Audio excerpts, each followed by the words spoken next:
When my daughter was 6, she asked me why our last name was different from her father's. I told her it was because I'd kept my maiden name when I got married. She accepted that. Kids accept things. When she was 12, she asked me why her father didn't come to her school events. I told her he lived far away and it was complicated. She accepted that too, but with less ease. 12-year-olds accept things while filing them away for later. When she was 16, she stopped asking. That was worse. Her father and I were never married.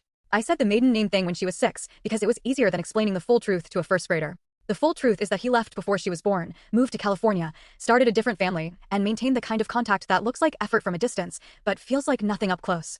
A birthday card most years. A phone call at Christmas that lasted exactly as long as it takes to run out of things to say to a child you've chosen not to know. I raised her alone.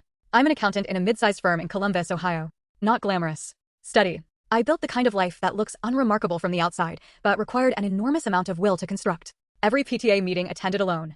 Every sick day managed alone. Every question about fathers deflected, absorbed, carried alone. My daughter, I'll call her Nora, is 21 now. She's in college studying environmental science. She is smarter than me, funnier than me, and has her father's eyes, which used to sting but doesn't anymore.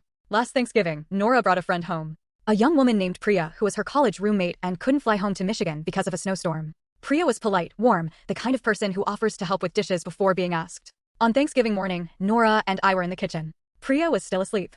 Nora was peeling potatoes and she said, without looking up, Mom, I need to tell you something. I braced. When your kid says that, you brace. It's instinct. She said, Priya isn't just my roommate. She's my girlfriend. We've been together for almost a year. I put down the knife I was holding. Not for dramatic effect, I just didn't want to be holding a knife during a moment that mattered. I said, okay. Is she good to you? Nora looked up. That's your first question? I said, that's my only question.